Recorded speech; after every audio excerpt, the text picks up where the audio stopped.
কেউ বলছেন যে, যেই খেলাটা একসময় জামাত শিবির কর্তৃক শুরু হয়েছিল, সেই খেলাটাকেই অনুসরণ করছে ছাত্রলীগ। আজকে অভিযোগের তীরটা ২ দিকে চলে যাচ্ছে।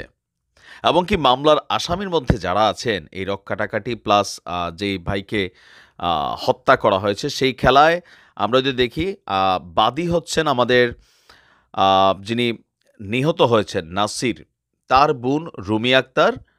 আর আসামির লিস্টে কারা আছেন? আ পৌর ছাত্র শিবির সভাপতি কাইয়ুম মীর সহ আরও ২ জন কর্মী। আপনারা এখন অনেকে বিষয়টা বোঝেন না। আমরা স্ক্রিনে একটা ছবি দেখিয়েছি। যুবদল কর্মী নাসির। বরগুনার পাথরঘাটায় যুবদল কর্মী নাসিরকে আপনার হত্যা করা হয়েছে। জামাতে ইসলামী এবং ছাত্র শিবিরকে দায়ী করছে স্থানীয় বিএনপি নেতারা। অভিযোগ, রক কেটে, আবার কেউ বলছেন যে তাকে নৃশংসভাবে তাকে শেষ করে দেওয়া হয়েছে। আর এই ঘটনায় পৌর শাখার সভাপতিসহ শিবিরের ৩ জনকে আসামিও করা হয়েছে।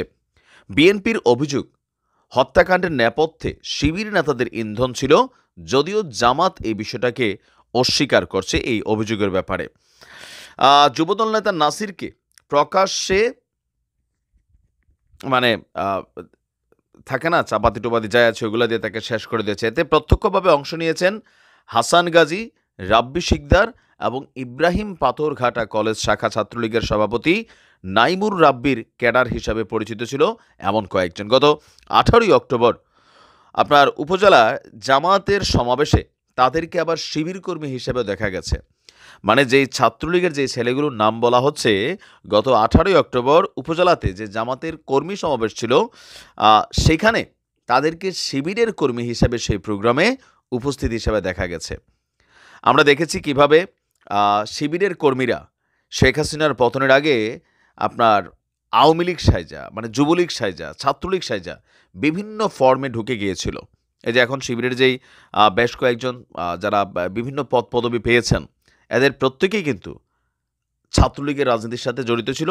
গুপ্তভাবে তাদেরকে আসলে আইডেন্টিফাই করার সুযোগ ছিল না।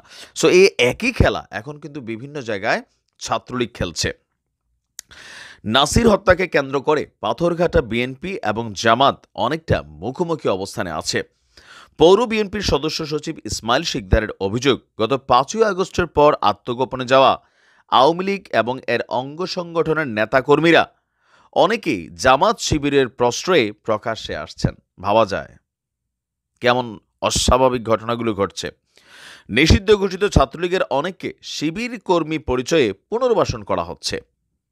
উপজেলা বিএনপির আহ্বায়ক চৌধুরী মোহাম্মদ ফারুক বলছেন, জামাতের নেতারা আওয়ামী লীগকে প্রশ্রয় দিয়ে নিজেদের বিপদ ডেকে আনছে। নিষিদ্ধ সংগঠন কর্মীদের যারা আশ্রয় দিয়েছে তাদেরও বিচার হতে হবে।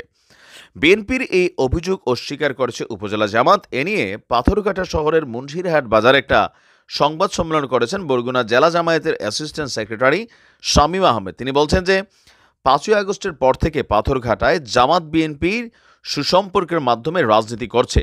এই সম্পর্কে ফাটল ধরাতে তৃতীয় শক্তি ষড়যন্ত্র করছে। তো তৃতীয় শক্তি কারা? বিএনপি তো আপনাদেরকে প্রকাশ্যে কথা বলছে। আপনারা তৃতীয় শক্তি আবার কোথায় পেলেন? ছাত্রলীগকে সেখানে আশ্রয় প্রশ্রয় কারা দিচ্ছে? আপনাদেরই তো নামযোগ অভিযোগ উঠে আসছে। নাসিরের বাবা শাহজাহান বলছেন যে, বিএনপি করায় আমার ছেলে আওয়ামী লীগের সময় নির্যাতিত হয়েছিল। যেই একটু ভালো থাকা শুরু করেছে তখনই আমার ছেলেকে শেষ করে দিল। ওসি বলছেন, এই ঘটনায় ৮ জনকে আসামি করে মামলা করেছেন নাসিরের বোন রুমি আক্তার। আর আসামিদের মধ্যে পাথরঘাটা পৌর ছাত্র শিবিরের সভাপতি কাইয়ুম মীর সহ আরও ২ জন কর্মী রয়েছে। আসামিদের শনাক্তের চেষ্টা চলছে। সব আসামি পালিয়ে থাকায় গ্রেপ্তারেরও একটু হচ্ছে বা বাকিদেরকে গ্রেপ্তার করা হবে। তো বিভিন্ন জায়গায় আমরা দেখি কি সম্ভবত ১৪ গ্রাম বা কুমিল্লা কোথায় জানি আমি এটা নিউজ করছিলাম, এই মুহূর্তে সঠিক খেয়াল নেই। সেইখানেও দেখেছিলাম যে আওয়ামী লীগের কর্মীরা শিবিরের সাথে কানেক্টেড হচ্ছে বিভিন্ন জায়গায়। অভিযোগ ছিল কিন্তু বিএনপির বরাবরই এরকম। তো এই যে কোপাকুপির খেলা শুরু হয়েছে, রক কাটাকাটির খেলা শুরু হয়েছে, এটা কিন্তু ভালো লক্ষণ না।